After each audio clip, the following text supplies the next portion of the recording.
안녕하세요. 수양의 이제 복음 말씀 3시간 중에서 이제 마지막 시간입니다. 마지막 시간인데 어떤 말씀을 주님께서 허락하실지 기도 가운데 주님께서 이제 마지막 시간이라 마지막 때에 관한 그런 말씀들이 우리에게 필요하지 않겠나 생각이 들었습니다. 이 히브리서 9장 27절에서 28절 말씀 함께 읽어보도록 하겠습니다. 시작. 한 번 죽는 것은 사람에게 정해진 것이요 그 후에는 심판이 있으리니 이와 같이 그리스도도 많은 사람의 죄를 담당하시려고 단번에 들이신 바 되셨고 구원에 이르게 하기 위하여 죄와 상관없이 자기를 바라는 자들에게 두 번째 나타나시리라. 오늘 그 제목은 신이 되려고 하는 인간의 탐욕이라는 제목으로 말씀을 드리고자 합니다. 여러분들이 왜 구원을 받아야 되고 또 왜 믿음을 가져야 되는지 이런 부분에 대해서 우리가 한번 들어보고 인간이 왜 하나님의 심판을 받아야 하는가 이런 부분들 이 죄에 대한 하나님의 심판이 왜 예정되어 있고 왜 심판을 받아야 하는가 그리고 한 번 죽는 것은 사람에게 정해진 것이요 그 후에는 심판이 있다라고 말씀을 하셨습니다. 여러분 왜 죽어야 된다고 생각하십니까? 영원히 살 수 있으면 얼마나 좋겠습니까? 그리고 왜 심판을 받아야 되는지 그리고 이와 같이 그리스도도 많은 사람의 죄를 담당하시려고 단번에 들이신 바 되셨고 구원에 이르게 하기 위하여 죄와 상관없이 자기를 바라는 자들에게 두 번째 나타나신다고 말씀을 하셨습니다. 왜 그리스도께서 두 번째 다시 오셔야 하는가? 이런 부분에 대해서 하나님의 말씀을 통해서 지금 이 시대에 우리가 어떠한 자세로 하나님과 예수 그리스도를 믿어야 되고 주님을 기다려야 되는가 하는 그런 부분에 있어서 함께 말씀을 상고해 보겠습니다. 먼저 왜 여러분들이 예수를 믿어야 되는지 그리고 그 죄 때문에 우리가 심판을 받아야 된다면 그 죄가 어디서부터 왔는지 왜 우리가 죄를 지을 수밖에 없는지 성경은 어떻게 말씀하고 있는지를 먼저 살펴보겠습니다. 그래서 죄의 기원과 그 죄의 결과가 어떠한 것인지 최초의 죄가 어디서부터 시작이 됐는지를 살펴보겠습니다. 최초의 죄가 바로 이 이사야서 14장 12절에서 15절 말씀 한번 함께 읽어보겠습니다. 시작. 너 아침의 아들 계명성이여 어찌 그리 하늘에서 떨어졌으며 너의 얼굴을 엎은 자여 어찌 그리 땅에 찍혔는고 내가 내 마음에 이르기를 내가 하늘에 올라 하나님의 뭇별 위에 내 자리를 높이리라 내가 북극 지폐의 산 위에 앉으리라 가장 높은 구름에 올라가 지극히 높은 이와 같아지리라 하는도다 그러나 이제 내가 음부곳 구덩이 맨 밑에 떨어짐을 당하리로다. 자, 최초의 죄는 인간으로부터 시작된 것이 아니었습니다. 그것은 천사 여기 너 아침의 아들 계명성이라고 그 표현된 이 계명성은 천사 루시퍼를 의미합니다. 그래서 그 킹 제임스 성경에는 루시퍼의 라는 이름이 명시되어 있습니다. 그러니까 루시퍼 천사의 그 타락으로 인해서 죄가 시작됐다. 그런데 이 루시퍼가 어떤 생각을 갖고 있었습니까? 13절에 보면은 그 마음에 이르기를 네가 하늘에 올라 하나님의 뭇별 위에 내 자리를 높이리라. 그것은 온 우주에 하나님이 창조하신 모든 창조물 위에 가장 높아지고자 하는 교만한 마음이 들었어요. 그리고 14절에 보면은 가장 높은 구름에 올라가 지극히 높은 이와 같아지리라. 지극히 높은 이가 누구죠? 하나님이셔요. 그러면 하나님과 같은 전지전능한 신이 되겠다는 거예요. 이것이 최초의 죄예요. 이 루시퍼가 하나님과 같이 높아지려고 하는 교만이었어요. 그런데 이 하나님께서 이를 그냥 두시지 않고 이 루시퍼를 이제 하늘에서 추방합니다. 그래서 이 땅에 많은 동조하는 천사들과 함께 이 땅으로 추방돼서 이제 사탄 마귀로 우리에게 나타났다 하는 것입니다. 사탄 마귀가 바로 하늘에서 추방된 루시퍼 천사였다 하는 것이고, 그의 마음 속에는 바로 교만한 마음이 있었어요. 그 교만이 어느 정도 교만한 마음이었냐면 바로 내가 하나님 같이 높아지겠다, 하나님을 대적하겠다는 것이죠. 그래서 사탄 마귀의 뜻이 하나님을 대적하는 자다는 뜻입니다. 그가 이 땅에서 이제 사람들에게, 그때 에덴 동산에 이제 아담과 하와가 있었어요. 아담과 하와에게 그가 접근을 해서 선악과를 따먹게 합니다. 이 선악과를 따먹은 것이 어떤 의미를 가지고 있느냐 하면, 창세기 2장 17절에서 선악을 알게 하는 나무의 열매는 먹지 마라. 내가 먹는 날에는 반드시 죽으리라. 하나님께서 에덴 동산에 창세를 하시고 이제 아담과 하와를 지으시고 그 속에서 하나님과 교제하며 하나님과 동행하는 그러한 삶을 살도록 하셨는데, 그 중에 그때까지는 우리 인간에게는 죄가 없었죠. 그런데 사탄 마귀가 이 아담과 하와의 마음 속에 사탄 마귀의 마음을 불어넣으려고 하는 거예요. 그런데 하나님께서는 이 선악과를 먹지 말라, 먹는 날에는 내가 죽는다라고 분명히 경고를 하셨습니다. 그런데 이 하와가 뱀의 유혹을 받아서 창세기 3장 4절에서 6절 말씀에서 뱀이 여자에게 이르되 너희가 결코 죽지 아니하리라. 너희가 그것을 먹는 날에는 너희 눈이 밝아져 누구와 같이 된다고요? 하나님과 같이 되어 선악을 알 줄 하나님이 아심이라. 자, 뱀이, 즉 사탄 마귀가 자기 생각에 자기 마음을 이야기하는 거예요. 자기가 하나님과 같이 되고자 하는 그 교만한 죄악을 인간의 마음 속에 넣기 시작하는 거죠. 근데 이제 이 하와가 여자가 그 나무를 본즉 먹음직도 하고 보암직도 하고 지혜롭게 할 만큼 탐스럽기도 한 나무인지라. 자, 이 그 탐스러운 마음을 갖게 한 거예요. 이 탐스러운 마음이 곧 어떤 마음이냐면 탐욕이에요.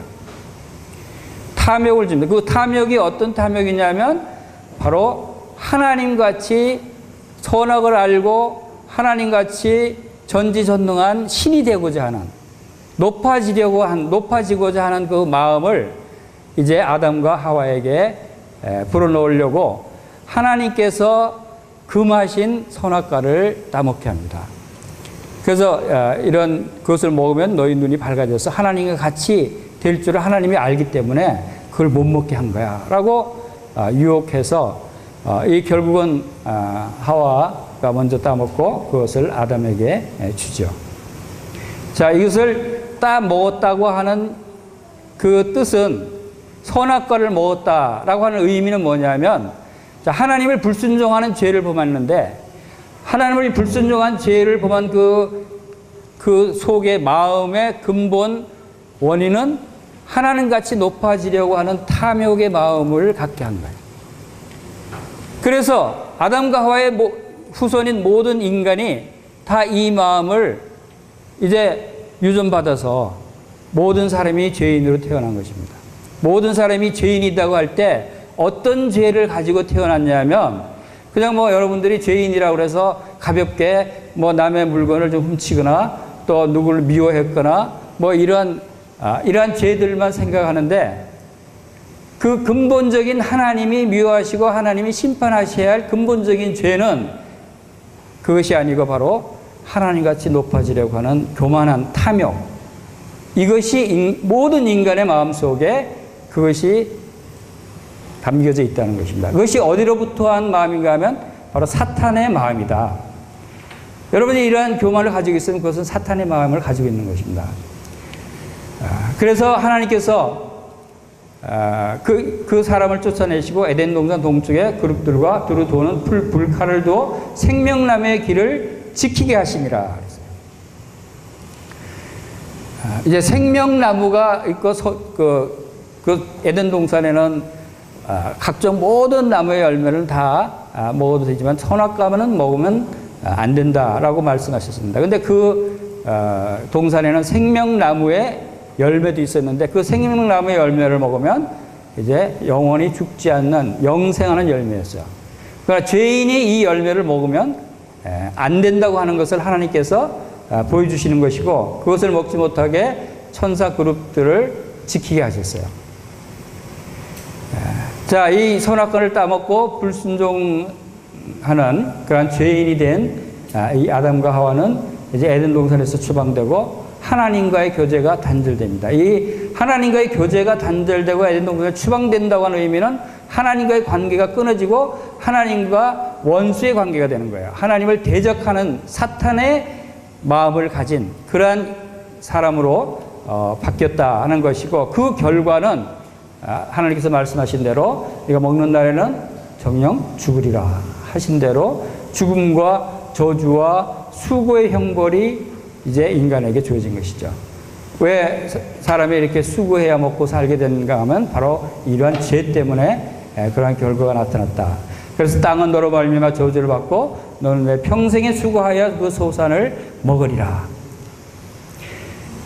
자, 왜 우리가 이 근본 죄의 원인을 알아야 되냐면 이제 앞으로 나올 주님께서 두 번째로 오시겠다고 말씀하셨어요. 그리고 두 번째 오실 때는 어떤 주님으로 오시는가를 알아야 돼요. 우리가 먼저 창세기 1장 1절이 뭐죠? 다 같이 따라합시다. 하나님, 태초에 하나님이 천지를 창조하시니라 그랬습니다. 이거 다 알죠? 여러분 다 많이 들었죠? 성경의 제일 첫 구절과 제일 끝 구절을 알면 성경 전체를 아는 거예요. 제 말이 맞습니까? 여러분 성경 다 읽기 시간이 없고 귀찮으면 성경 제일 1장, 창세기 1장 1절 읽으시고 제일 끝에 한번 우리 찾아가 볼까요? 요한계시록 22장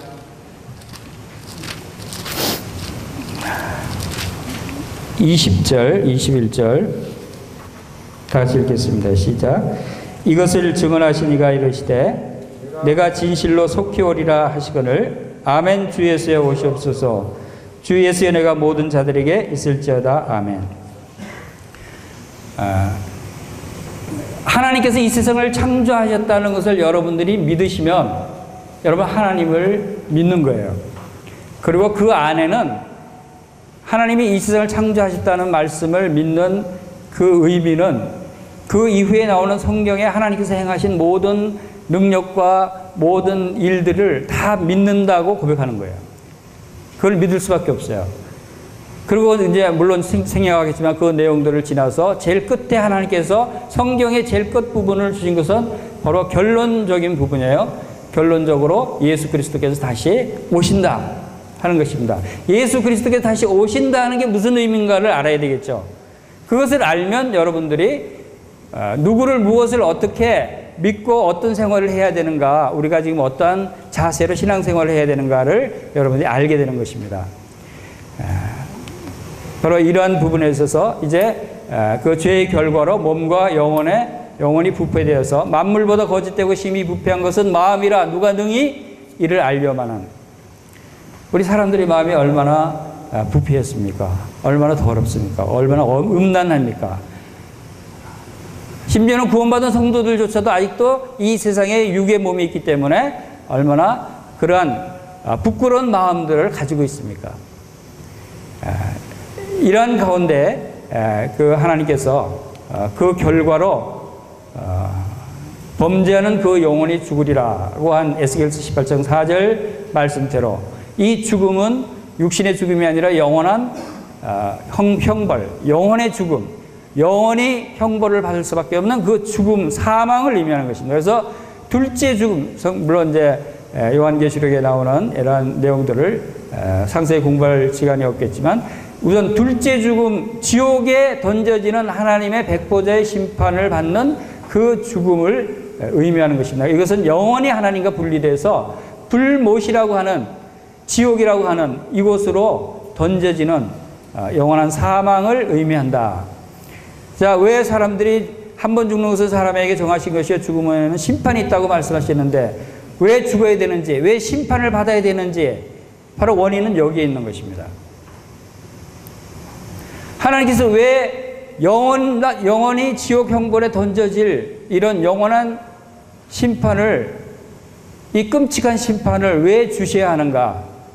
여러분이 인간이 뭐 도둑질했다고 그런 심판을 주시는 게 아니에요. 살인했다고 그런 심판을 주시는 것이 아니에요. 그 마음속에 하나님과 같이 하나님의 위치에 올라가려고 하는 교만한 마음이에요. 그것은 곧 우상을 숭배하는 것이에요. 우리 골로새서 3장 한번 찾아보겠습니다. 골로새서 3장 5절에 신약성경 327쪽 3장 5절에 그러므로 땅에 있는 지체를 죽이라 곧 음란과 부정과 사욕과 악한 정욕과 탐심이니 탐심은 우상숭배니라.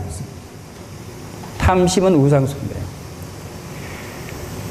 하나님과 같이 되려고 하는 그러한 탐욕, 이 탐심은 탐욕입니다. 사단이 갖고 있는 이 탐욕이 바로 우상숭배예요. 사람에게 그 마음을 불어넣어서 사람들로 하여금 하나님과 같이 되려고 하는 마음을 불어넣어서 사람들이 왜 우상을 만들고 왜 우상을 섬기는가 하면 바로 그러한 마음들이 있기 때문에 하나님을 우상으로 대체하는 거예요. 우상은 뭡니까? 우상은 사람이 만든 것이에요. 우상은 신이 아니에요. 우상은 자기가 만든, 사람이 만든 신이 우상이에요. 그래서 그 자기가 만든 우상에 놓고 절하고 경배합니다.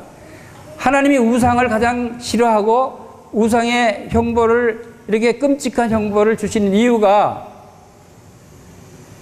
바로 사람이 만든 우상, 사람이 그 우상을 만든다고 하는 것은 무슨 의미냐면 자기가 신을 만드는 거예요.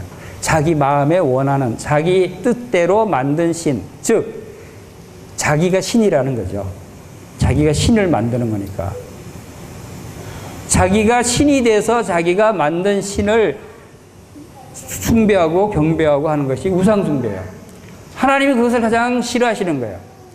그러나 사탄이 바로 그러한 마음을 가졌고 그러한 탐욕을, 교만을 우리 인간의 마음속에 불어넣어서 우리 모든 인간들이 죄를 범하였으며 하나님의 영광에 이르지 못하는 그 이유가 바로 이러한 신이 되고자 하는 교만한 탐욕을 가졌기 때문에 하나님의 심판을 받을 수밖에 없는 것이다.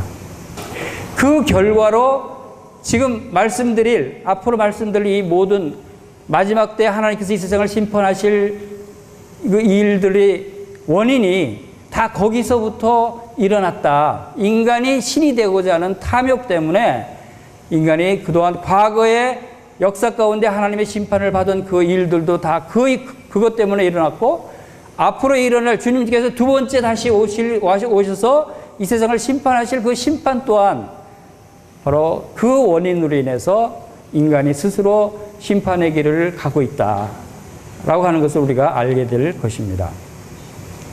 그러므로 한 사람으로 말미암아 죄가 세상에 들어오고 죄로 말미암아 사망이 들어왔나니 이와 같이 모든 사람이 죄를 지었으므로 사망이 모든 사람에게 이르느니라. 여러분들이 자신이 아직 그 예수님 영접하지 못하고 구원받지 못한 분들은 아마 이런 생각을 하실 거예요. 내가 왜 이렇게 죄인일까? 내가 왜 이렇게 죄를 지을 수밖에 없을까? 다른 성도들은 다 죄인이 아니라고 그러는데 나는 왜 어쩔 수 없이 죄인인가? 하고 스스로를 자책하고 한탄할 때가 있을 거예요. 여러분이 죄인이 된 것은 여러분 탓이 아니에요. 사탄이 바로 우리 인류의 조상을 통해서 풀어넣어준 사탄의 마음이 지금 여러분의 마음 속에 있는 것이에요. 그 마음은 여러분 스스로 해결할 수 없어요. 여러분이 아무리 마음속에서 우러나오는 그런 죄의 그 본성을 선한 일을 해서 그것을 지우려고 하고 선한 일로 대체하려고 아무리 노력하고 착하게 살려고 애를 쓴다 해서 그것이 없어지는 것이 아니다라는 거예요. 왜냐하면 사탄이 바로 그 마음을 여러분 속에 불어넣어 주셨어요. 그것이 바로 하나님같이 되려고 하는 교만함, 탐욕. 다시 합시다. 우리 속에 탐욕이 있다. 그 탐욕은 우상숭배라고 했어요. 우상숭배하고자 하는 마음이 여러분 속에 근본적으로 있기 때문에 여러분들이 죄를 짓고 죄인으로 나타나는 거예요. 그것을 여러분 스스로는 해결할 수 없다는 것입니다. 그것을 해결할 수 있는 방법은 오직 하나님께서 주신 해결책, 즉 하나님 아들 예수 그리스도를 통해서 해결할 수밖에 없는 것이다 하는 사실을 여러분들이 기억해야 됩니다. 자, 이러한 신이 되고자 하는 그 교만한 탐욕을 가진 인간들에 대한 그 죄에 대한 하나님의 심판이 어떤 것들이 심판이었나 하는 것을 우리가 한번 잠시 살펴보겠습니다. 하나님의 경륜, 여러분들이 지금 이 성경책을 보고 있습니다. 이 성경 속에 진리의 말씀이 있어요. 이 성경에 인간에게 필요한 모든 말씀이 들어있어요. 그것은 이 모든 말씀은 인간이 지은 말씀이 아니라 전능하시고 이 세상을 창조하신 창조주 하나님께서 주신 말씀이에요. 이 말씀 속에서 인류의 역사가 이 말씀 속에 다 담겨져 있어요. 어떤 사람들은 인류가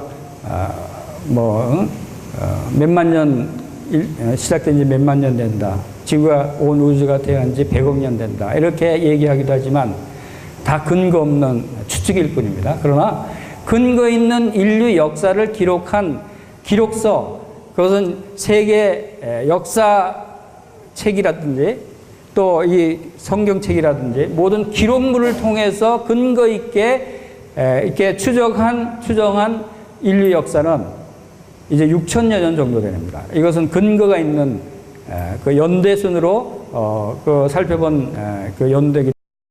자, 우리가 간략하게 이 성경에서 창세기부터 요한계시록까지 하나님의 모든 경륜이 담겨 있어요. 경륜이라는 것은 하나님께서 계획하시고 운행하시고 경영하시는, 즉 하나님의 시간표가 담겨져 있다는 것입니다. 자, 이 시간표에 보면은 에덴 동산에서 그 아담과 하와를 지으신 것을 알 수 있었죠.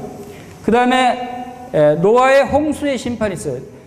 하나님께서 그 죄에 대한 심판을 첫 번째 내린 심판이 바로 기록에 남아 있어요. 그래서 모든 사람들을 다 홍수로 멸망시키신 그런 엄청난 심판이 있었어요. 그 심판은 바로 노아의 홍수 심판이었는데, 예수님께서 마태복음 24장과 누가복음에서 이 마지막 때 인자의 임함도 어떤 때와 같다고 말씀하셨냐면 노아의 때와 롯의 때와 같이 이 세상에 임하신다고 말씀하셨어요. 그것은 무슨 뜻입니까? 노아의 때 이 세상을 심판하셨던 그 하나님의 심판한 것 같이 주님이 두 번째 재림하실 때 이 세상을 심판하신다는 거예요.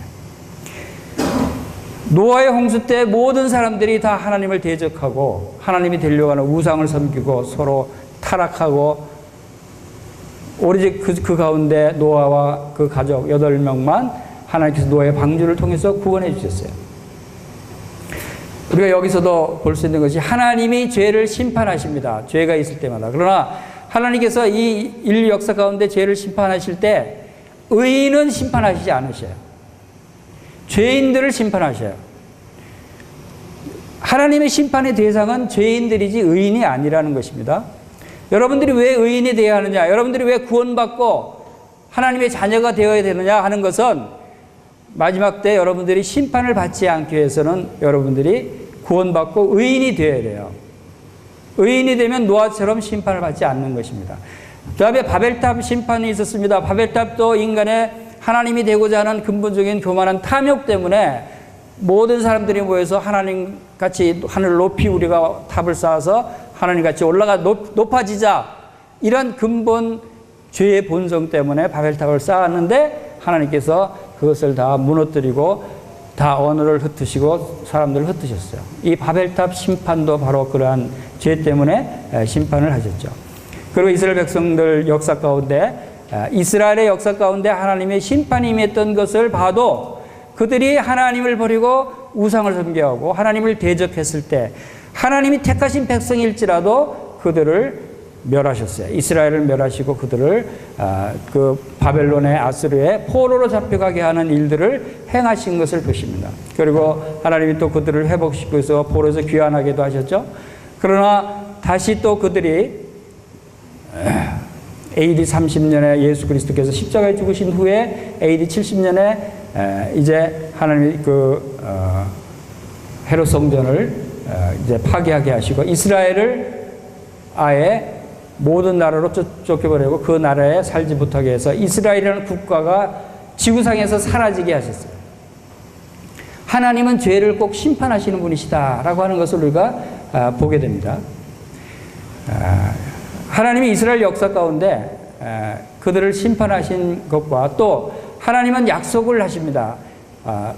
그들이 하나님께 회개하고 돌아오고 하나님을 다시 섬기면 그들을 회복시키시고 이스라엘 나라를 다시 회복하겠다는 약속을 주셨는데 그것이 성경의 많은 예언들 가운데 이스라엘 백성이 사실상 이스라엘이라는 나라가 사실상 멸망당한 것은 바로 바벨론 포로로 잡혀간 시점부터였어요.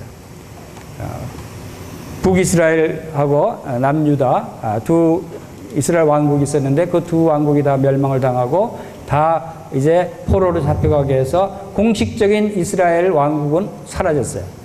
그 이후로 이스라엘 왕국이 세워지지 않았어요. 단지 그들이 귀환해서 포로 생활에서 귀환해서 다시 성전을 재건하고 하나님을 섬겼지만 계속해서 바벨론, 아시리아, 또 페르시아, 또 로마 이런 왕국들의 지배를 받는 속국이었어요. 그러다가 AD 70년에 성전이 완전히 무너지면서 완전히 이스라엘이 없어진 것이죠. 그것이 무려 1900여 년 동안 이스라엘이 이 지구상에서 없었어요. 그런데 이스라엘이 다시 회복된 시점이 언제냐면 1948년 5월 14일 날 이스라엘이 건국을 했어요. 1900여 년 동안 아예 존재조차 없었던 이스라엘 국가가 새로 생겼어요. 이거 기적입니다. 그러나 하나님께서 마지막 때 다시 그들을 고토로 불러 모으겠다고 하신 약속을 이루신 것이죠.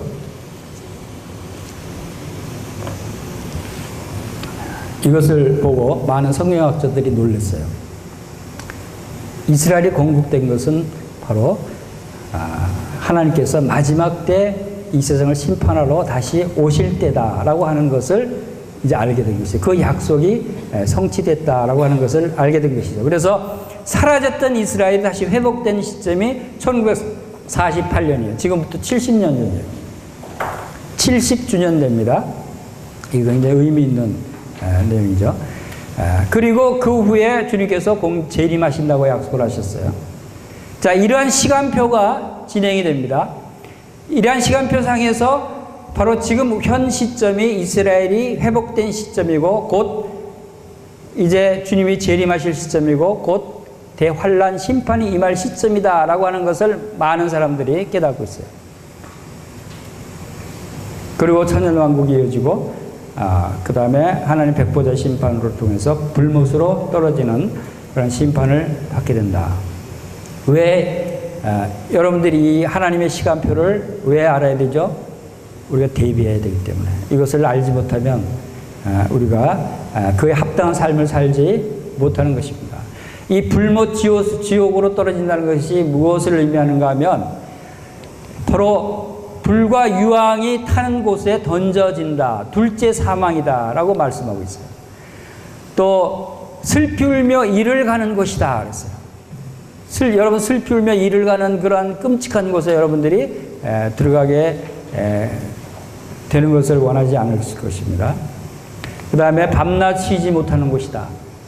그리고 영원히 고통받는 곳이라고 계시록 20장 10절에 세세토록 밤낮 괴로움을 받을 것이다. 여러분 예수님 믿지 않고 그 상태로 여러분들이 죽으면, 그 상태로 예수님이 심판을 오실 재림을 맞이하면 여러분들은 심판을 받고 바로 이 끔찍한 세세토록 밤낮 괴로움을 받는 이 지옥에 던져지는 것이에요. 이것을 여러분들이 알아야 되는 것입니다. 여러분 예수님 믿고 하나님을 믿는 것이 이 세상에서 좀 더 편안하게 잘 살고 좀 즐거운 시간을 보내기 위해서 믿는 것이 아닙니다. 모든 사람이 죽지만 그 죽은 후에는 심판이 있고 심판 후에는 여러분들이 지옥 불못에 던져지기 때문에 그것을 피하기 위해서는 여러분들이 바로 예수님을 영접해야 된다는 것입니다. 지옥은 슬피 울며 이를 가는 곳이고 불과 유황이 타는 불못이라 그래서 불호수라는 뜻이, 못이 뭐예요? 호수예요. 불로 된 호수에 던져진다는 것입니다. 이 지구상에는 출구가 하나밖에 없어요. 죄인의 출구는 바로 이 불못으로 던져지는 출구 하나밖에 없습니다.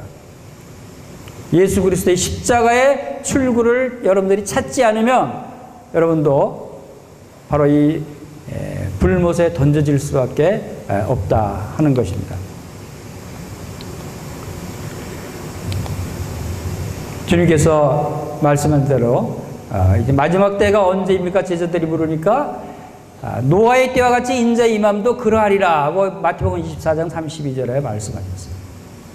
창세기 6장에 보면 여호와께서 사람의 죄악이 세상에 가득함과 그의 마음으로 생각하는 모든 계획이 항상 악할 뿐임을 보시고 그 마음이 항상 악한 마음이 갖고 있는 거예요.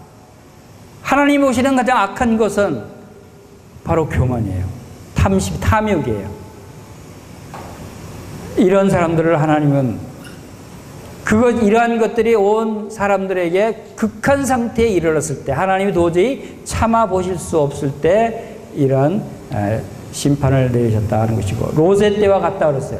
또 롯의 때와 같으리니 사람이 먹고 마시고 사고 팔고 집을 짓더니 롯이 소돔에서 나가던 날에 하늘로부터 불과 유황이 비오듯 하여 그들을 멸망시켰느니라. 인자가 나타나는 날에도 이러하리라 그랬어요. 예수님이 다시 이 땅에 재림하실 때는 심판주로 오십니다.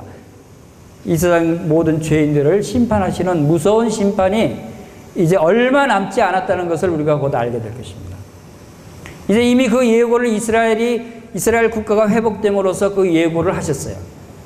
마지막 때 이스라엘을 다시 고토로 불러 모아 회복시킨다고 약속하신 그 약속이 지금 이 징조로 나타나고 있다 하는 것입니다. 이때도 소돔과 고모라 성을 심판하실 때도 의로운 롯과 그 자녀들은 구출해 내셨어요. 하나님께서. 많은 사람들이 예수님이 오실 때 휴거를 얘기할 때 대환란 중에 휴거된다, 환란 끝나고 휴거된다, 성도들도 올바른 삶을 살지 못하면 환란 고통을 받는다, 심판을 받는다 이렇게 얘기하는 사람들도 있어요. 그것은 다 잘못된 것들이에요. 왜? 의로운 롯을 건져내셨듯이 노아의 가족들을 건져내셨듯이 주님께서 노아의 때와 같이 롯의 때와 같이 임하신다고 말씀하신 뜻이 이제 이 세상을 심판할 마지막 심판 때에도 의로운 성도들은 건져내신다는 뜻입니다.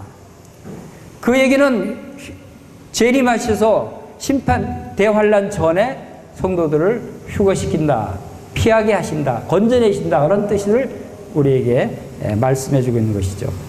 바로 이 하나님의 시간표, 이 세상을 심판하시게 될 7년 대환란기 직전에 주님께서 공중에 재림하셔서 공중에서 주님을 영접하게 하리라고 하신 말씀대로 바로 성도들을 휴거시킨 후에 이제 이 땅의 심판입니다. 그런데 마태복음 24장에서는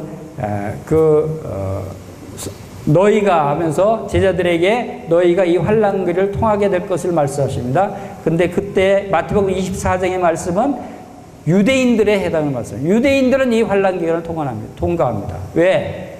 유대인들은 아직도 회개하지 않고 죄인으로 남아있어요. 유대인은 예수님을 믿지 않아요. 예수님을 거부했어요. 예수님을 십자가에 못 박았어요. 하나님께서 예수님을 십자가에 못 박은 유대인들에게 내린 심판이 얼마나 혹독한 심판이었는가를 우리가 역사를 통해서 보게 됩니다. 1900년 동안이나 나라 없이 떠돌이 생활을 하게 하셨어요. 아직도 그들이 회개하지 못하고 있어요. 그러나 하나님께서는 택하신 백성들을 회개해서 그들을 건져주시라고 약속하신 것이 바로 이 7년 대환란 기간 동안에 유대인들이 회복하게 됩니다. 그때 이제 그들이 예수님을 메시아로 그리스도로 믿게 되고 이제 그들이 구원받게 되는 그 일이 환란 중에 일어나기 때문에 그때 유대인들의 휴거가 유대인들의 부활 사건들이 일어날 수 있다 하는 것입니다. 자, 요한계시록 13장에서는 적그리스도, 짐승 이런 그 내용들이 나옵니다. 바다에 나온 짐승, 적그리스도의 얘기가 나옵니다. 이 상세한 내용은 살펴보지 않겠습니다만 여기 하늘에서 쫓겨난 용이 나타나고 이것이 다 적그리스도를 의미하는 것이고 그 다음에 666 우리가 많이 들어봤을 것입니다. 마지막 때 적그리스도가 세상을 통치할 때 666 적그리스도의 표를 받고 그 우상에게 절하지 아니하고 666을 받는 사람은 다 죽이고 매매를 못하게 하는 이 일이 대환란 기간 동안에 일어납니다. 근데 이 기간 동안 일어날 일이 13장 15절에 보면 그가 권세를 받아 그 짐승의 우상에게 생기를 주어 그 짐승의 우상으로 말하게 하고 짐승의 우상에게 경배하지 아니하는 자란 몇이든 다 죽이게 하더라. 우상에게 경배하지 아니하면 다 죽이게 하고 그 다음에 또 그가 모든 자고 작은 자나 큰 자나 부자나 가난한 자나 자유인이나 종들에게 그 오른손이나 그 이마에 표를 받게 하고 누구든지 이 표를 가진 자 외에는 매매를 못하게 하니 이 표는 곧 짐승의 이름이나 그 이름의 수라. 지혜가 여기 있으니 총명한 자는 그 짐승의 수를 세어보라. 그것은 사람의 수니 그의 수는 666이니라. 자, 짐승의 그 이름의 숫자를 얘기합니다. 자, 어쨌든 이 숫자에 대해서는 나중에 또 설명드리겠습니다만 우상에게 경배하지 아니하는 자는 다 죽인다. 우상에게 경배하고 짐승의 표를 받아야 돼요. 7년 대 환란 기간 동안에. 하나님이 제일 싫어하시는 것이 우상을 숭배하는 거라 그랬죠. 이 우상은 바로 적그리스도입니다. 하나님 대신 자기를 섬기라는 것이죠. 하나님 자리를 대체하는 것이에요. 이런 일들이 이제 목숨을 걸고 예수님을 믿지 않으면 죽임을 당하는 시대가 온다는 것입니다. 이 마지막 시대에 일어날 일들에 대해서 성경에 그 심판한 것 중에서 또 일곱 봉인 심판에서 정복, 전쟁, 기근, 온역, 순교자가 나타나고 큰 지진이 나타나고 하는 이 많은 일들이 7년 대 환란 기간 동안에 일어난다 하는 것이고 그 다음에 우리가 잘 아는 이 핵 전쟁이 일어날 것을 또 성경에도 말씀하고 있는데 땅의 3분의 1이 타버리고 바다의 3분의 1이 피가 되고 3분의 1이 독으로 오염되고 3분의 1이 어두워지고 황충일이란 사람 3분의 1이 죽임을 당하고 이러한 대환란 기간 동안에 이러한 끔찍한 일들이 일어난다고 성경이 예언하고 있습니다. 그리고 여러분 지금 한국도 이 날씨가 점점 해마다 더워지고 있는 이유가 지구온난화입니다. 이 지구온난화로 인해서 지구가 점점 기상이변이 일어납니다.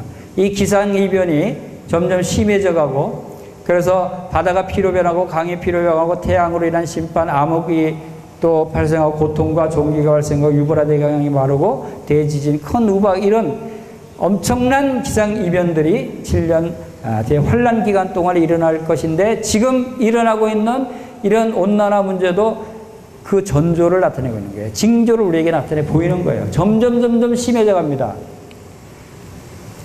자, 이러한 시대가 지금 하나님께서 우리에게 징조로 보여주고 있는 거예요. 마지막 때고 하나님의 심판이 임했다는 것을 징조로 보여주고 있는 것입니다. 예수 그리스도를 믿지 않고 하나님을 믿지 않는 사람들이 당할 그 엄청난 고통, 심판, 지옥 불못, 이런 것들이 이제 멀지 않은 시기에 일어난다는 것입니다. 여러분들이 예수를 믿지 않으면 이러한 고통을 당할 수밖에 없어요. 예수를 믿으시기 바랍니다. 그것이 여러분들이 이러한 심판을 피할 길입니다.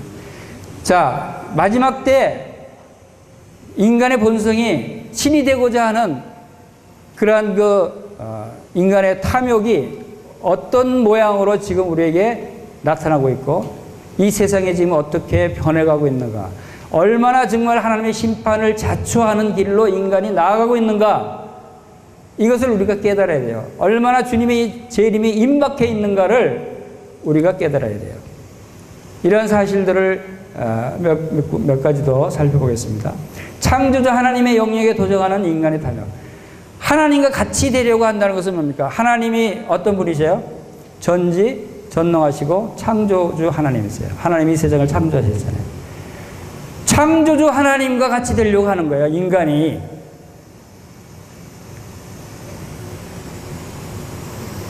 너희가 그것을 먹는 날에는 너희 눈이 밝아 하나님과 같이 되어 선악을 알 줄 하나님이 아심이라.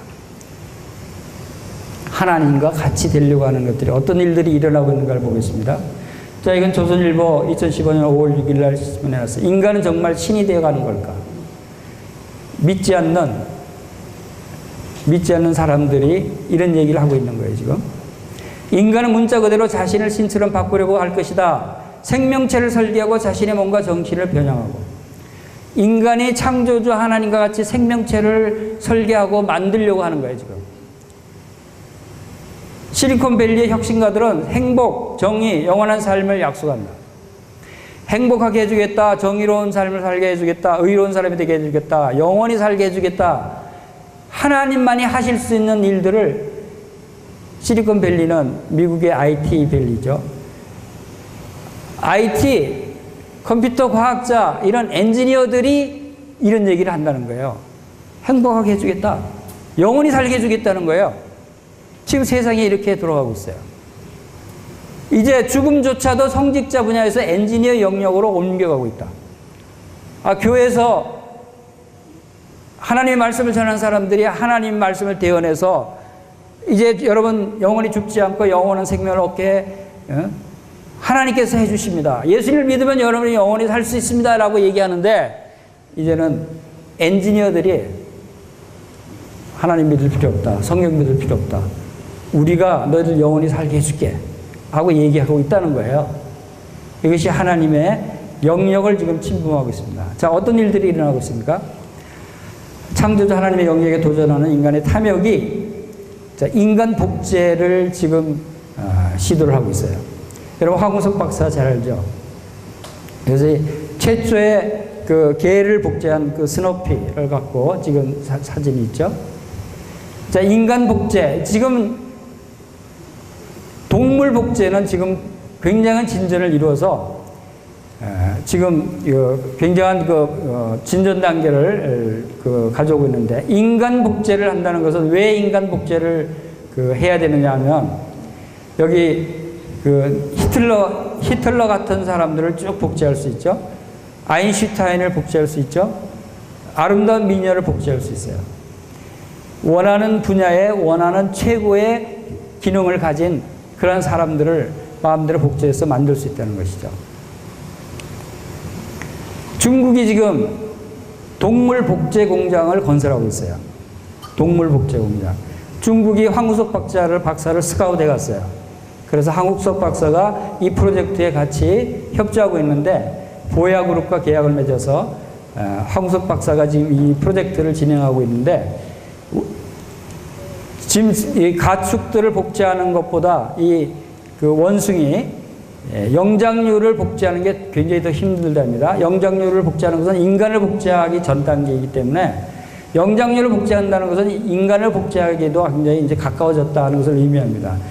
근데 중국이 인구가 12억, 13억, 14억 이렇게 됐는데 먹을 것이 부족해요.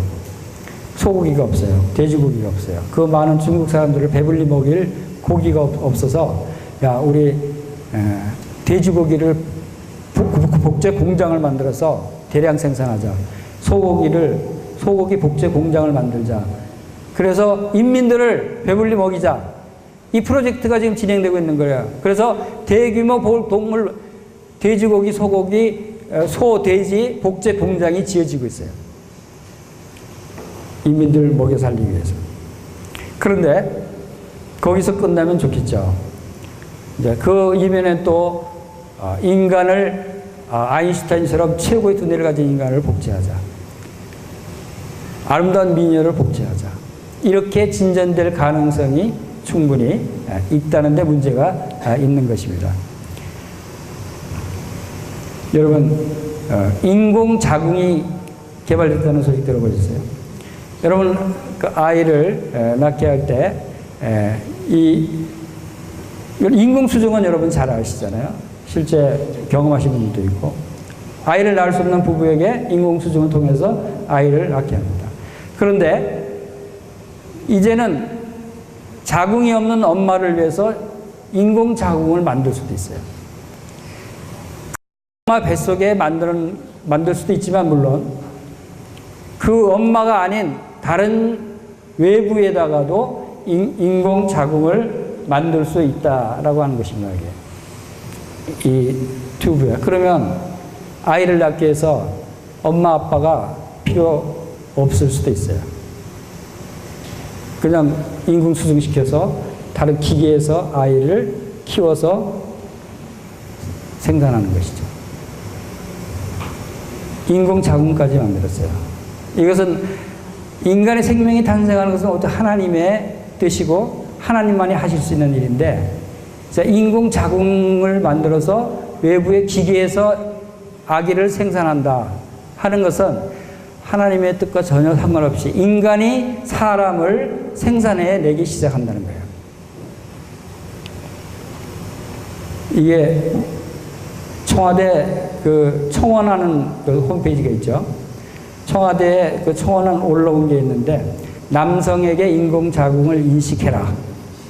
남자도 아이를 낳게 해달라. 인공자궁을 남자의 뱃속에 이식해서 남자도 아이를 낳자. 왜 이런 얘기 나올까요? 동성 부부들, 남자끼리 동성 부부들은 아이를 못 낳잖아요. 아이도 인공수정해서 아이를 낳게 하자는 거죠. 이제는 인간을 자기들 마음대로 만들 수 있는 시대가 왔다는 것입니다. 이것을 청와대에 청원글로 올렸어요. 세상이 이렇게 돌아가고 있어요. 이제 윤리의식도 없어지고, 이제 인간이 하나님처럼 사람을 마음대로 만들 수 있다는 거예요. 대량 생산도 할 수 있다는 거예요. 원하는 사람, 원하는 특질, 원하는 능력을 가진 사람들만 골라서 만들 수 있다는 거예요. 그리고 태아의 성별도 바꿀 수 있어요. 아이가 태어나도 아이 성별도 남자, 여자 바꿀 수 있어요. 얼마나 하나님께서 미워하시는, 하나님이 싫어하시는 부분이에요. 유전자 가해 기술이라는 것도 있어요. 모든 사람이 유전자가 있는데 그 유전자에 불필요한 것을 잘라낼 수도 있어요. 이것은 이제 선한 의미에서 조상으로부터 이렇게 물려받는 유전적인 질병을 가진 사람도 있어요. 예를 들어서 유방암이 가족력으로 엄마 하고 이렇게 가족력으로 유방암이 계속 걸리는 집은 그 유방암 유전자를 잘라내면 유방암이 걸리지 않는다는 것입니다. 그런데 이 기술이 나오기 직전에 세계적으로 유명한 여배우 안젤리나 졸리가 그 의사 진단을 받았는 게, 당신의 가족들은 대부분 다 유방암에 걸려서 일찍 죽습니다 하는 진단이 나왔어요. 안젤리나 졸리는 의사가 이제 권했죠. 당신이 이대로 가면 당신도 틀림없이 유방암으로 죽습니다. 그럼 어떻게 하겠어요? 방법이 있습니다. 유방을 다 지금 아무 질병도 없는 성한 유방을 다 도려내면 암 걸리지 않을 수 있습니다. 그래서 다 도려냈어요. 안젤리나 졸리가. 그런데 그 후에 이 기술이 나왔어요.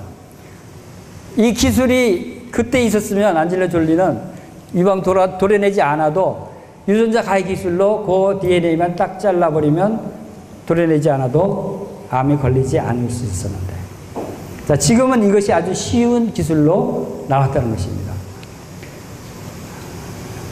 맞춤형 아기도 만들 수 있다. 이런 그 인공수정으로 난자 정자를 수정하고 또 유전자를 잘라내고 또 자궁에 착상하고 해서 원하는 아기를 만들어 낼 수도 있다. 그 다음에 전지전능하신 하나님이십니다. 하나님은 모든 능력을 가지시고 모든 것을 다 아시는 하나님이시래요. 사람이 이 전지전능한 하나님의 영역에 도전하고자 하는 그런 탐욕이 진행되고 있어요. 전지전능하신 하나님이 내게 복을 주시어 내가 생육하고 번성하게 하여 내가 여러 족속으로 이루게 하시고, 예레미야서 23장 24절에서는 여호와의 말씀이니라 사람이 내게 보이지 아니하려고 누가 자신을 은밀한 곳에 숨길 수 있겠느냐. 여호와가 말하노라 나는 천지에 충만하지 아니하냐. 하나님은 온 우주에 충만하신 분이셔요. 하나님이 여기에도 계셔요. 저 오늘 한백산 정상에 올라갔던데 한백산 정상에도 하나님이 계셨어요. 하나님이 계신 것을 우리가 어떻게 느꼈냐고요? 한백산 그 정상에 그 형제자매들하고 같이 올라갔습니다. 정상에 작년에 제가 갔을 때는 구름이 밑에 없어서 사방이 아주 굉장한 그 산맥들로 쫙 펼쳐져서 굉장히 웅장하고 아름다운 모습이었어요. 어제 다녀오신 분들도 그 광경을 봤다고 합니다. 근데 오늘 올라갔더니 그 모습이 하나도 안 보여요. 그 모습이 싹 사라졌어요. 뭐만 남은 줄 아세요? 온통 구름 위에 우리 형제 자매님들만 딱 보이는 거예요. 그 산 정상에 산 정상 봉우리 조금 있는데 거기에 우리 형제 자매님들만 딱 보이고 사방으로 구름으로 꽉 찼어요. 근데 여기는 아마 구름이 없었을 거예요. 맑았을 거예요. 우리가 구름 위에서 하늘로 휴거돼 가는 그런 모습을 그대로 하나님께서 재현해 보여주셨어요. 그래서 우리 성도들이 함께 찬양을 부르며 할렐루야를 외쳤어요. 거기서. 정말 구름 위에서 성도들이 손을 들고 하늘로 올라가는 모습이 연상되는 그러한 장면을 오늘 경험했어요. 생각해보세요. 1573m 정상에 온통 구름으로 쌓여있고 우리만 딱 보이는 거예요. 구름 타고 하늘로 올라가는 장면 아니겠어요? 얼마나 우리가 기뻤는지. 주님의 오심을 또 찬양하고 찬송 부르고 자매님은 율동까지 하고 막 잔치가 벌어졌어요. 하나님 이렇게 구름으로 그 산을 보이지 않게 하시면서도 이렇게 놀랍게 반전시키셔서 구름 위에 우리가 하늘로 올라가는 주님을, 공중에서 주님을 영접하게 되는 그 일을 생각하게 하는 놀라운 장면을 보여주셨어요. 천지에 충만하신 하나님이세요. 천지에 충만하신 하나님이라는 것은 모든 것을 아시는 거예요. 우리 다 같이 하나님은 모든 것을 아시는 분이시다. 여러분은 모든 것을 아세요? 모르죠. 그런데 이제 인간도 모든 것을 아는 하나님과 같은 신이 되려고 하고 있어요. 이제 곧 모든 것을 알게 돼요. 여러분 저한테 뭐 궁금한 거 있으면 다 물어보세요. 모든 것을 다 알 수 있어요. 스마트폰에 검색해보면 모든 것이 다 나와요. 빅데이터가 여기 손안에 있어요. 이건 예지만, 자, 이런 하나님의 전지전능하신 하나님의 영역에 인간이 지금 도전하고 있다. 다니엘서 12장 4절에서 다니엘아 마지막 때까지 이 말을 간수하고 이거를 봉함하라. 많은 사람이 빨리 왕래하며 지식이 더하리라. 그랬어요. 마지막 때에 일어날 일들이 많은 사람이 빨리 왕래한다. 그때 당시 제일 빠른 교통수단이 뭐였겠어요? 아마 말이었을 거예요. 말 타고 이동하고 말 타고 정보를 보내고 또 나팔을 불어서 보내고. 근데 지금은 초속 800km 비행기로, 제트 비행기로 우리가 날아다닙니다. 이제 조금 있으면 아마도 5년 내지 10년 사이에 미국 그 LA와 한국 서울 사이에 2시간짜리 특급 열차가 생겨요. 튜브로 만들어서 지하로 튜브를 휙 보내는 거예요. 그럼 2시간 딱 걸린답니다. 미국 가는데 2시간 걸리는 튜브 열차가 생깁니다. 지금 미국 내에서는 도시간에 그걸 건설하고 있어요. 얼마나 빨리 왕래하게 됩니까? 지금 우리가 상상하고 있는 그 이상의 빠른 그런 그 시대가 또 진행되고 있다. 지식이 더하리라. 바로 이 부분이 얼마나 우리가 많은 지식이 우리한테 있습니까? 지금 이 1단계가 이 스마트폰으로 이 안에 들어있는 전 세계의 거의 모든 정보들이 제 손 안에 들어와 있어요. 이것을 검색하는 기술에 따라서 이것을 제가 다 할 수 있어요. 제가 이제 더 이상 교수도 필요 없고 선생님도 필요 없어요. 심지어는 성경 말씀을 검색하고 해석하고 풀이한 전 세계의 석학들, 성경학자들의 그 내용들이 다 있어요. 여러분 성경 공부하는데 이제 신학대학교 안 가도 돼요. 그만큼 이제 많은 지식들이 우리에게 가까이 접근해 있다. 자, 이 컴퓨터를 통해서 진행되는 이러한 인공지능, 이 일이 전혀 근거 없는 얘기가 아니었다는 것입니다. 선악과를 먹은 인간이 인공지능을 개발하게 되는 과정을 한번 봅시다. 아담과 하와가 선악과를 따먹었어요.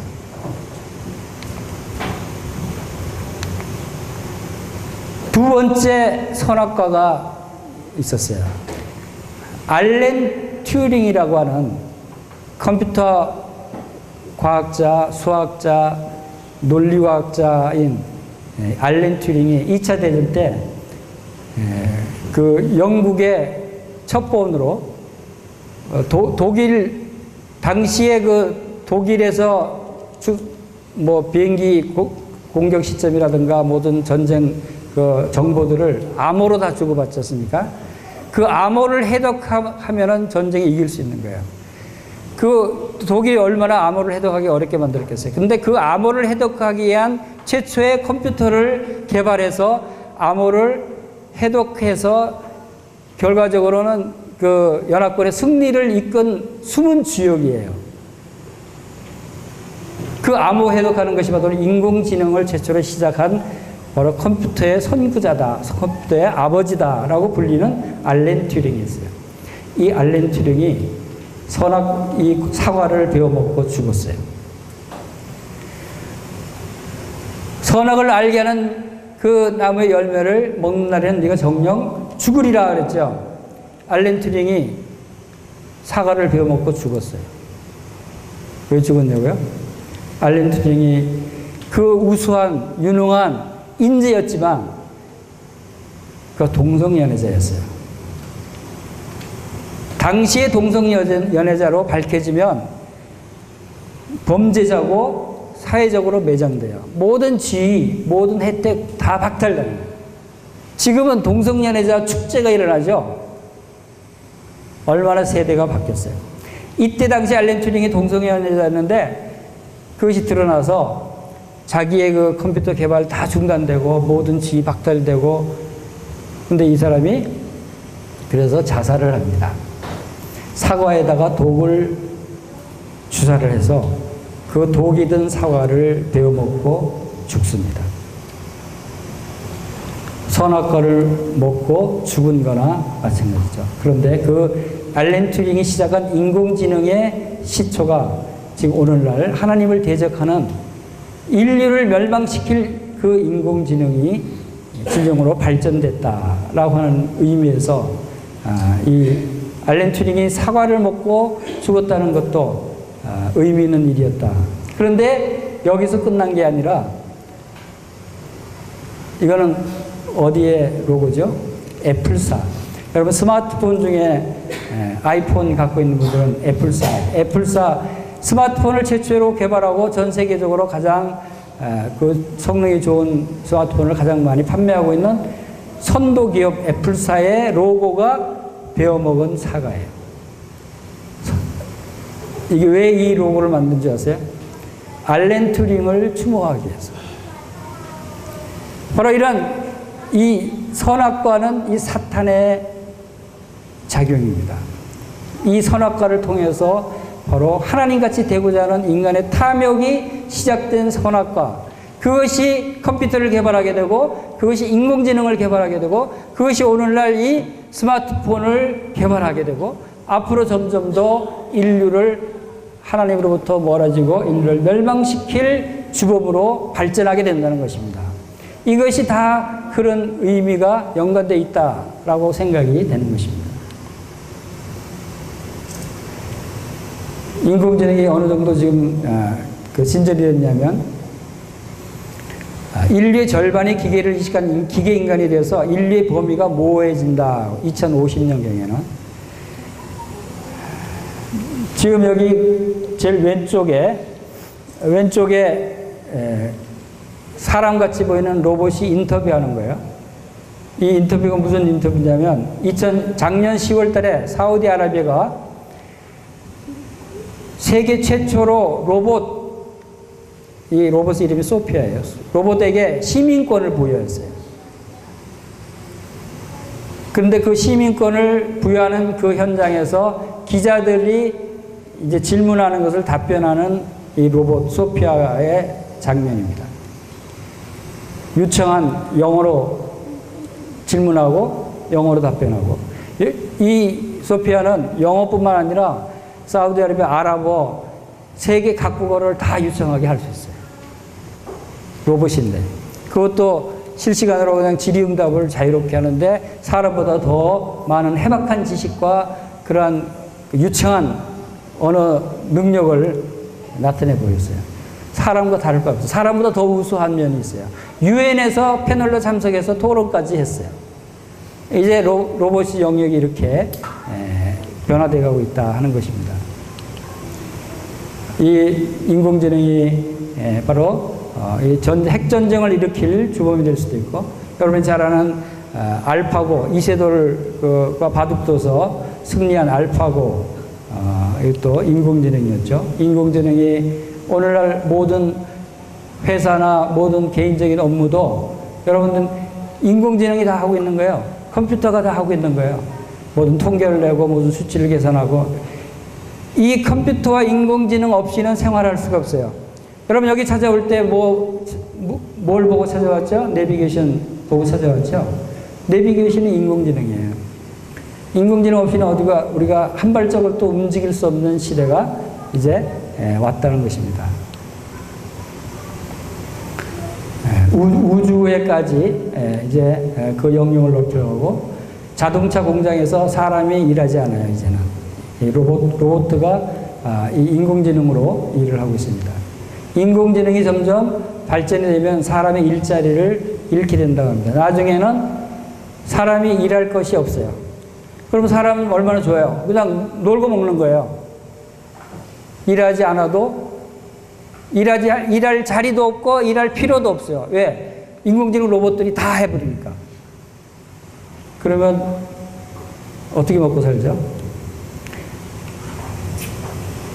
이제 인공지능 로봇에게 세금을 받아서 사람을 이제 먹여 살려야 되는 그런 시대가 옵니다. 그런데 점점 사람의 역할이 줄어든다는 것은 사람이 점점 그 지위가 낮아지고 역할이 낮아지고 나중에는 쓸모없는 존재로 전락한다는 것입니다.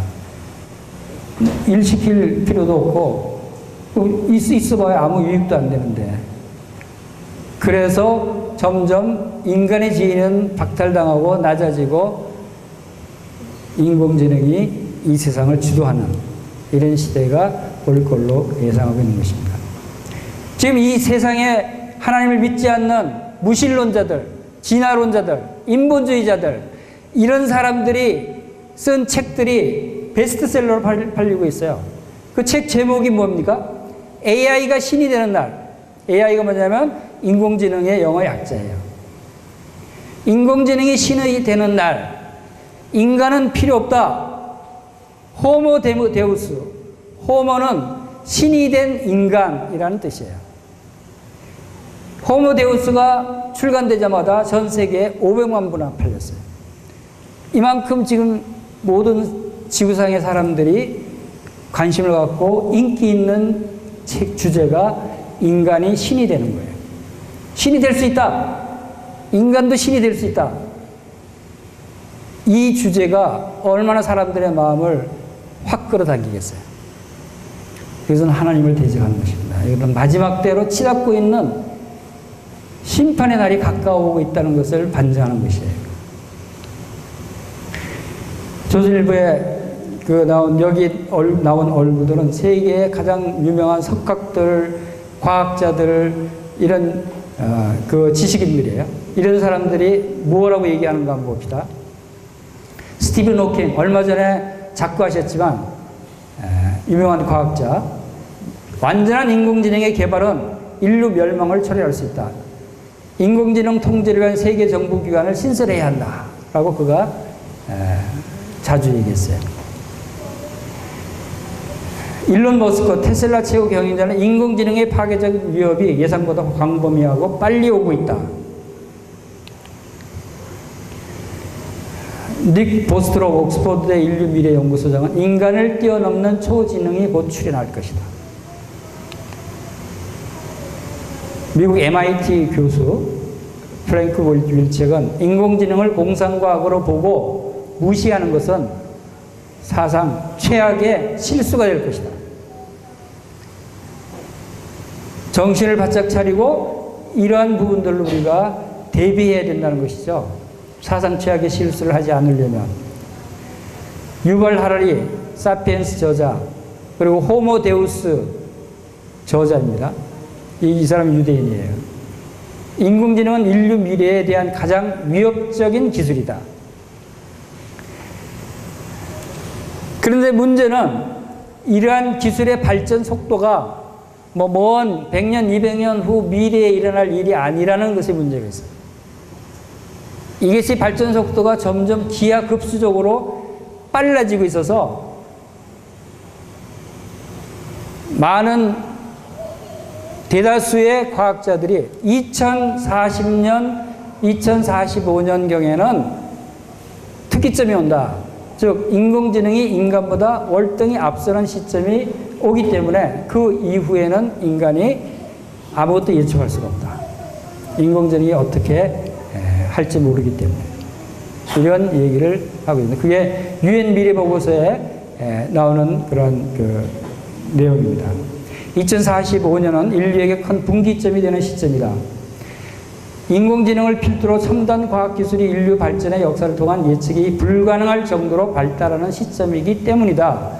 이후의 미래는 우리가 어떻게 준비하고 대처하느냐에 따라 낙원을 맞이하거나 재앙을 맞이하게 될 것이다. 라고 유엔에 보고한 미래보고서에 이렇게 기록을 했습니다. 2045년이면 몇 년 남았을까요? 27년 남았죠. 여러분 27년 더 사실 수 있죠? 여러분들이 살아있을 때 이런 일들을 보게 될 수도 있다. 아까 말씀드린 지구온난화 문제가 사실 전 지구촌의 전 국가 지도자들 유엔에서 가장 심각하게 받아들이고 있는 문제예요. 왜냐하면 지구의 평균 온도가 2021년도에는 60년 전과 비교해서 1도가 상승한대요. 앞으로 3년 후 되면. 그리고 2041년도에는 2도가 상승합니다. 그런데 2도가 상승하면 사막, 홍수, 태풍, 기근, 빙하해빙 이것들이 급격하게 엄청난 재앙으로 나타나게 되고 3도 상승하는 시점에 2056년도에는 자연과 인간 생명을 이 지구상에서 살 수 없을 정도로 곤란한 상태로 만들어버린다는 거예요. 지구 환경을. 그리고 2070년대는 4도 상승해서 지구는 인간이 살 수 없는 별이 되고 지구 온난화는 필연적인 결과고.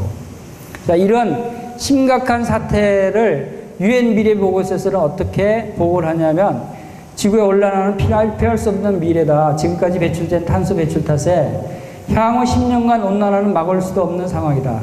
차세대 청정 에너지가 개발되어서 전 세계에 보급되지 않는 한 앞으로도 수십 년간 탄소 배출을 시킬 것이다. 그 경우에 2070년에 지구 평균 기온은 4도 상승해서 지구를 인간이 살 수 없는 별로 만들 것이다. 그런데 인간보다 뛰어난 인공지능의 전략과 나노 기술이 합쳐진다면 온난화를 돌파구를 찾는 미래도 가능하다.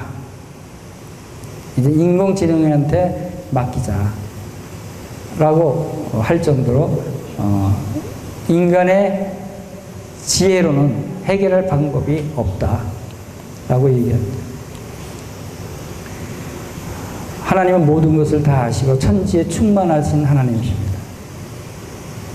우리 인간도 하나님처럼 천지에 충만하고 모든 것을 다 아는 신이 되자 하는 게 그들의 목표예요.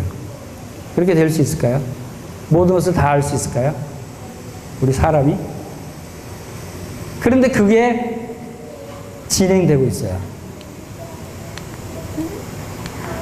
여러분 지금 IoT 빅데이터에서 전 지구를 감싸고 있는 이 그물망 같은 통신망이 뭐냐면 인터넷 오브 띵스라고 해서 사물 인터넷이 모든 지구상의 사물들을 다 인터넷으로 연결해서 통신을 하게 해서 그 정보들을 다 모아보자.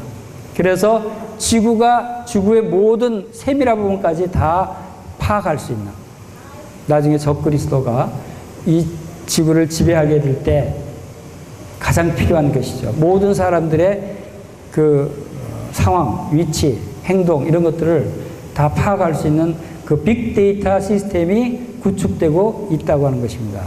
예를 들어서 중국에서 그것이 지금 가장 앞서서 진행되고 있는 것이 중국인데, 중국에서 지금 CCTV를 2억 개를 설치를 했어요. 얼굴 인식을 할 수 있는 CCTV 2억 개를 설치해서 중국 사람들이 어디에서 무엇을 하는지를 다 실시간으로 파악이 됩니다. 누가 무엇을 하는지.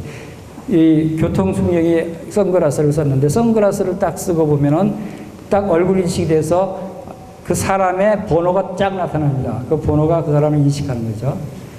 이것이 CCTV가 3년 내에 4억 개를 추가해서 6억 개의 CCTV를 3년 내에 설치를 해서 13억의 인구를 다 완전히 눈으로 들여다보듯이 감시하겠다는 거예요. 중국이 지금 공산국가니까 전체주의가 가능하죠. 이것이 적그리스도가 전 세계 사람들을 이런 식으로 감시하게 될 날이 온다는 것을 우리에게 나타내 보여주겠죠. 하나님께서 우리에게 영생을 주시고 그리스도께서 우리에게 영생을 주셔요. 하나님만이 주실 수 있는 영생. 내가 그들에게 영생을 주노니 영원히 멸망하지 아니할 것이요 또 그들을 내 손에서 빼앗을 자가 없느니라. 그런데 이 영생을 사람이 준다는 거예요. 영원히 살게. 여러분 죽고 싶은 사람이 아무도 없을 거예요.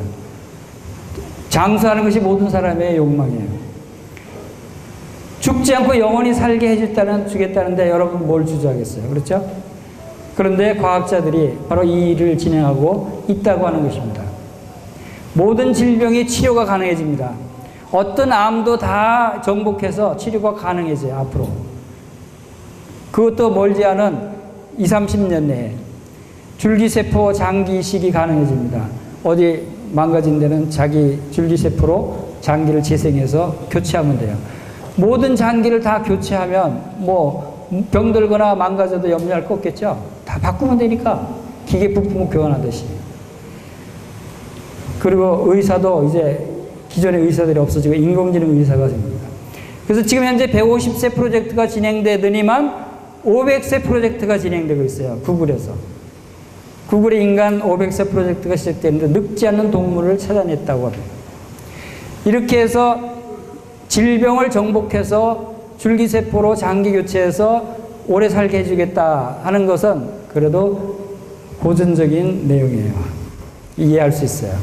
그런데 어떻게 더 오래 살게 해주겠다면 뇌의 정보, 우리의 마음이라고 하는 마인드 업로드, 우리의 뇌에 들어가 있는 모든 정보를 컴퓨터에 업로드할 수 있다.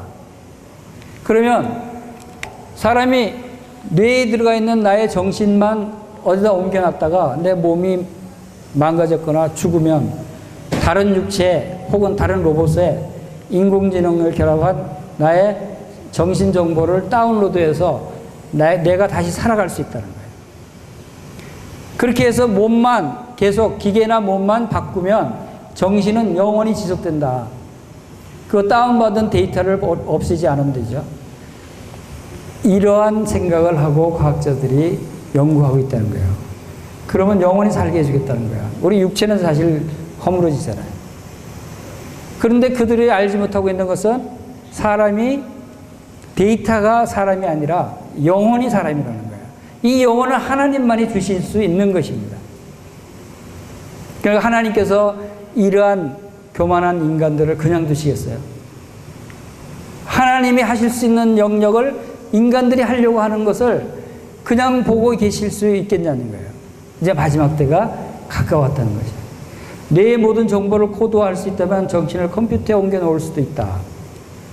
이러한 일이 먼 미래가 아니라 20년, 30년, 40년 후면은 실제적으로 일어난다는 거예요. 그런데 또 우리가 알아야 할 것은 이러한 과학기술의 발달에서 이러한 혜택을 모든 지구촌의 모든 사람이 누릴 수 있는 것은 아니다라는 겁니다. 앞으로의 세대는 빈부격차가 점점 더 심해집니다.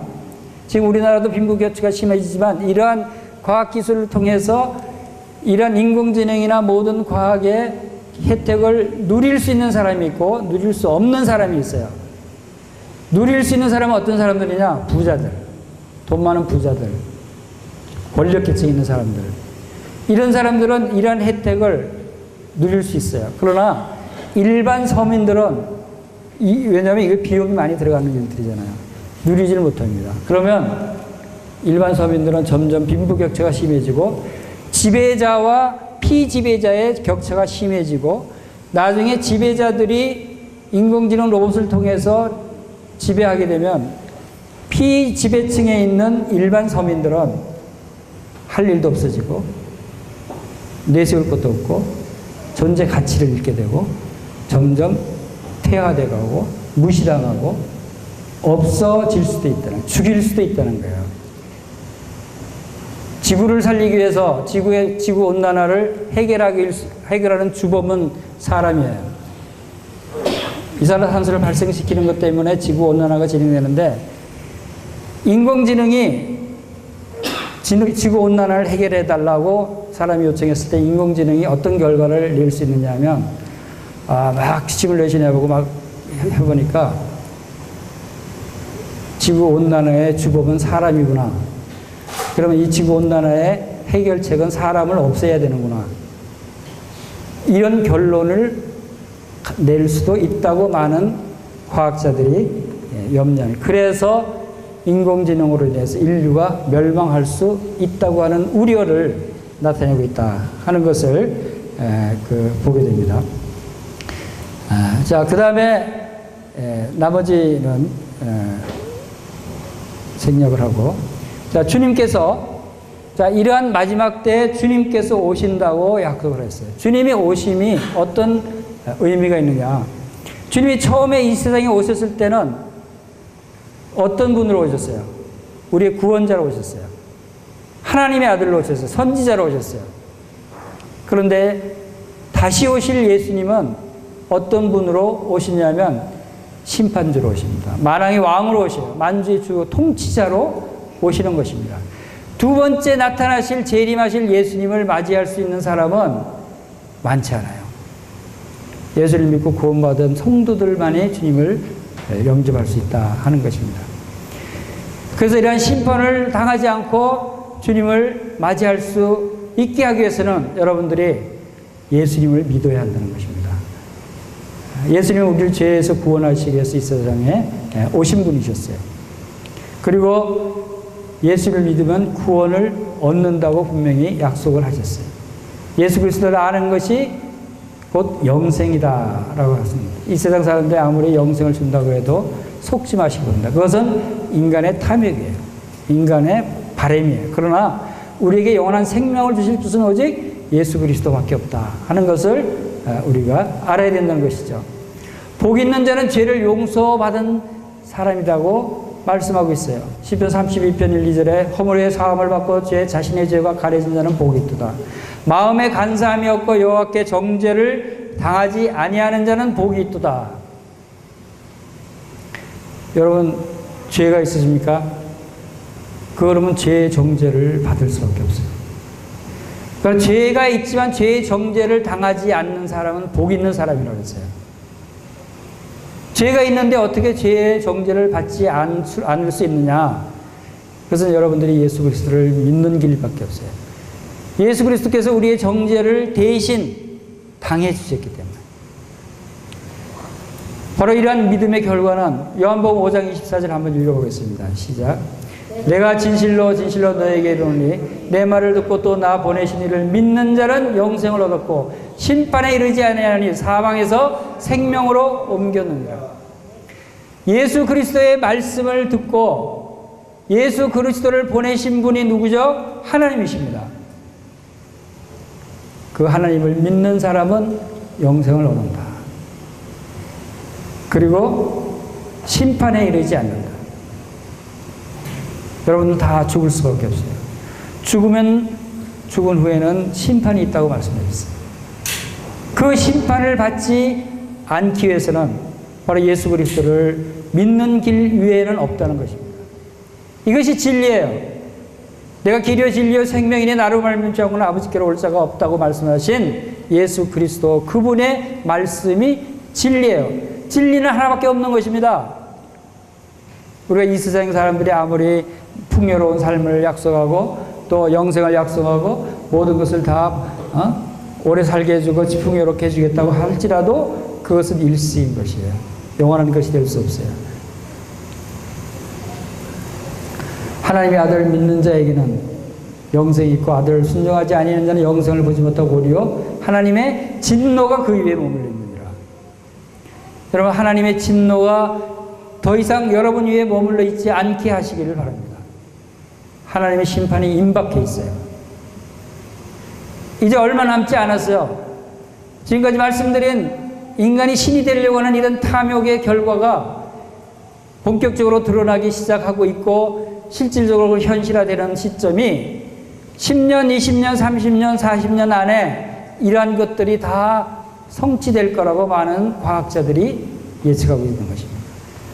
우리가 살아있을 때 이런 일들이 일어나고 하나님의 심판이 임한다는 것입니다. 그 심판이 임하기 전에 여러분들은 하나님의 아들 예수 그리스도를 믿으시기를 바랍니다. 그 길만이 여러분의 하나님의 진노를 피할 수 있는 길이라는 것입니다.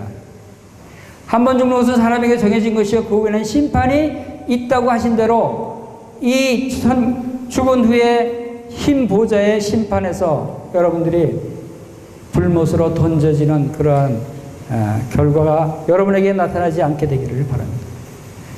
이 세상의 모든 사람들이 죄를 범했기 때문에 하나님의 영광에 이르지 못하더니 하는 말씀은 무슨 뜻이냐면 저 하나님의 영광이 있는 천국에 갈 수 없다는 것입니다. 왜? 죄인이기 때문에. 이 세상 사탄이 우리의 마음 가운데 불어넣어준 하나님과 같이 되려고 하는 교만한 탐욕, 우상숭배 이런 것들로 인해서 하나님께서는 천국에 갈 수 없게 만들어주셨어요. 오직 불못으로 던져진다는 것이죠. 이 일을 위해서 예수 그리스도께서 이 일을 해결하시기 위해서 보라 세상 죄를 지고 가는 하나님의 어린 양이로다 라고 하신 대로 우리의 죄를 대속하시기 위해서 친히 어린 양의 피를 흘려주신 예수님이 바로 우리의 구원자이시다 하는 것입니다. 예수님이 십자가에 죽으신 것은 성경대로 예언대로 하나님의 약속대로 죽으셨다는 거예요.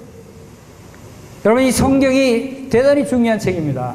성경은 진리의 말씀이에요. 성경이 말씀하고 있는 하나님과 예수 그리스도 주님께서 다시 오신다고 하신 말씀들은 다 이루어질 말씀들이에요. 지금까지 예언한 많은 말씀들이 다 성취됐어요.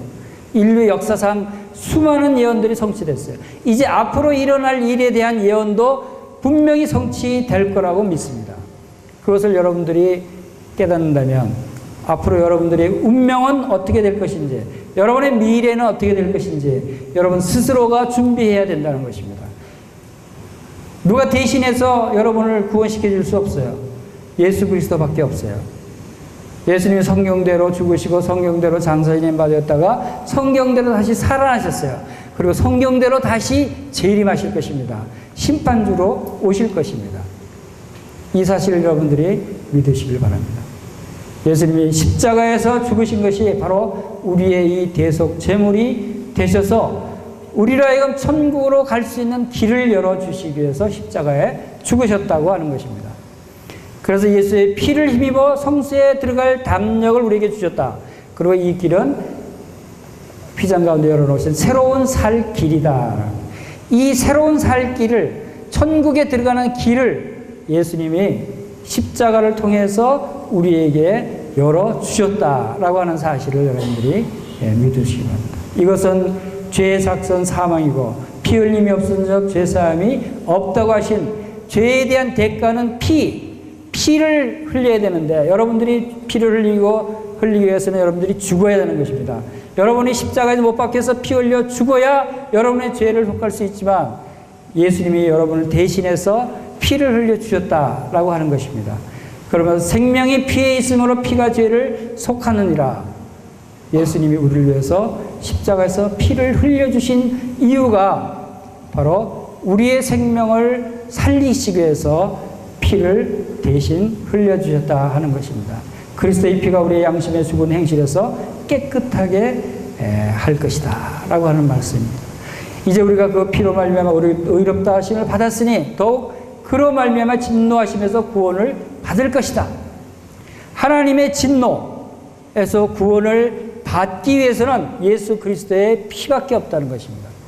여러분들이 이 피를 의지하지 않으면 여러분 속에 있는 사탄이 여러분에게 불어넣어준 그 죄의 본성을 절대로 없앨 수 없어요. 아무리 여러분이 선한 일을 많이 한다고 해도, 아무리 여러분이 교회 열심히 다닌다고 해도, 교회에서 아무리 봉사를 많이 한다고 해도 그 죄의 본성을 없앨 수는 없다. 오직 예수 그리스도의 피밖에 없다고 하는 것입니다. 이것을 여러분들이 믿음으로 받아들이시고 예수님을 영접하시길 바랍니다. 예수님은 십자가에 죽으셨을 뿐만 아니라 부활하셨어요. 부활하셨다고 해서는 바로 그 생명이 살아났다는 것이죠. 그리고 우리에게 말씀을 하십니다. 우리의 죄를 다시 기억하지 않겠다고. 예수 그리스도의 보혈을 의지하고 예수님을 믿는 그 사람은, 그 사람의 죄는 다시는 기억하지 않겠다. 다 잊어버리겠다는 겁니다.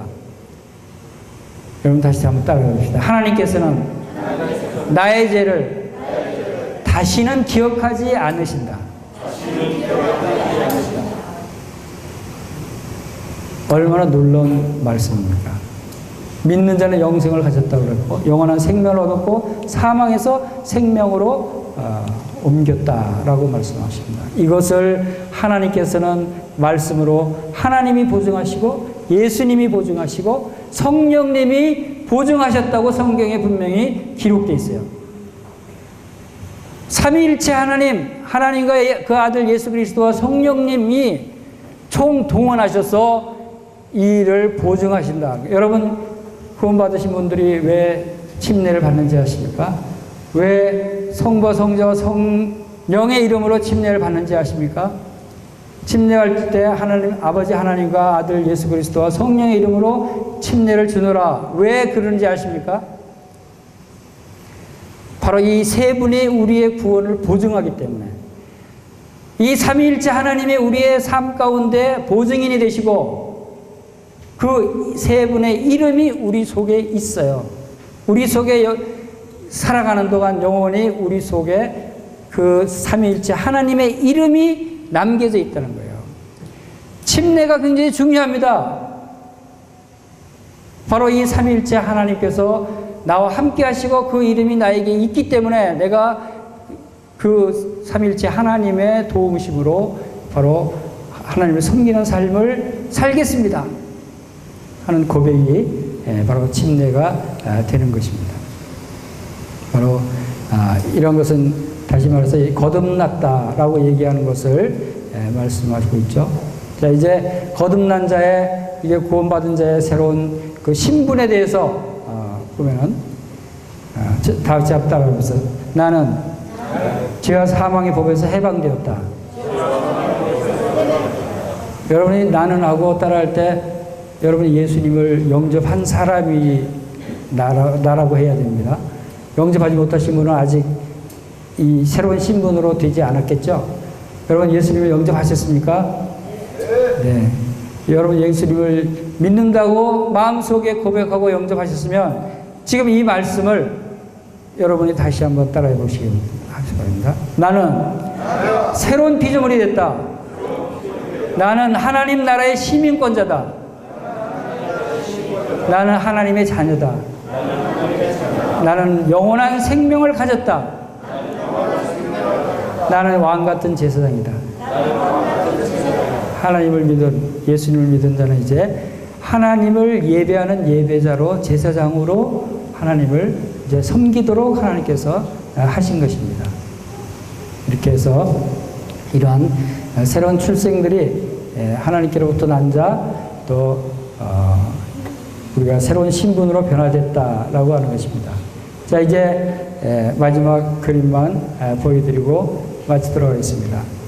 자, 아담의 죄가 없는 무죄 상태의 아담이었어요. 그러나 그가 선악과를 따먹음으로 죄가 들어왔죠. 그래서 그가 죄인이고 아담의 모든 후손들이 다 죄인이고 여러분들도 모두 다 죄인이었어요. 모든 사람이 죄인이라고 그랬어요. 그런데 이제 예수 그리스도를 믿고 거듭난 자는 이제 구원받은 자라고 하나님의 자녀가 됐죠. 그리고 이제 주님이 다시 오실 재림하실 때는 부활될 것입니다. 자, 여기서 아담의 무죄 상태에 있을 때는 죄가 없었어요. 그러나 죄를 지을 수도 있는 상태였어요. 그래서 그가 죄를 지었죠. 근데 죄인은 없다고요? 다시 따라합시다. 죄를 지을 수밖에 없다. 죄인은 죄를 지을 수밖에 없어요. 본성이 죄가 있기 때문에, 죄인으로 태어났기 때문에, 죄의 종이기 때문에. 그런데 예수님을 믿고 죄사함을 받은 거듭난 자는 잘 따라합시다. 죄를 안 지을 수도 있다. 죄를 지을 수밖에 없는 상태에서 죄를 안 지을 수도 있어요. 그러면 죄를 지을 수도 있다는 얘기죠. 왜냐하면 우리가 아직 육신이 있기 때문에. 육신이 죄를 지을 수도 있어요. 그러나 죄를 안 지을 수도 있어요. 왜? 성령님이 우리 안에 충만히 거하셔서 내 육신을 이기면 우리는 죄를 안 짓는 거룩한 자로 살아갈 수가 있는 거예요. 그것은 우리의 힘으로 되는 것이 아니고 성령의 능력으로. 다 같이 해보세요. 성령 충만함을 받자. 성령의 능력으로 죄를 안 지을 수도 있다. 구원받은 성도들도 이 문제가 굉장히 괴롭습니다. 내가 자꾸 죄를 짓지. 구원받은 자인데 이렇게 죄를 지면 구원 안 받은 거 아니야? 라고 구원을 의심하기도 하죠. 그러나 성령의 능력으로 죄를 안 지을 수도 있다고 하는 사실을 여러분들이 믿으시길 바랍니다. 성령님이 그러한 능력으로 우리를 도우셔요. 그런데 부활된 몸은 죄를 지을 수 없는 상태다. 이것이 바로 우리가 주의 몸으로 그 부활되듯이 부활되면 죄를 지을 수 없는 상태가 된다는 것입니다. 그래서 죄인인 상태는 죄의 심판으로부터 이제 구원을 받은 것을 의미합니다. 죄의 형벌로부터 우리가 첫 번째 단계 구원을 받고 그 다음에 죄의 권세로부터 구원을 받을 필요가 있어요. 죄의 권세가 여전히 우리의 육신을 통해서 이 세상을 통해서 그 권세를 행사하기를 원하기 때문에 그러나 거기서 우리가 건져냄을 받을 수 있고 죄의 존재로부터 아예 구원을 받는 단계. 그것은 주님이 재림하실 때 우리가 부활되고 또 휴가될 때 주님의 부활된 몸과 같이 우리가 영의 몸을 입게 될 때는 죄의 존재로부터 구원을 받게 된다 하는 것입니다. 여러분들이 이 죄인의 상태에서 머물러 있다면 여러분 예수님을 영접하고 이제 죄의 심판으로부터 구원받아서 거듭난 자가 되시길 바랍니다. 구원받은 하나님의 자녀가 되시기를 바라는 마음이 있습니다. 우리 다 같이 기도드리겠습니다.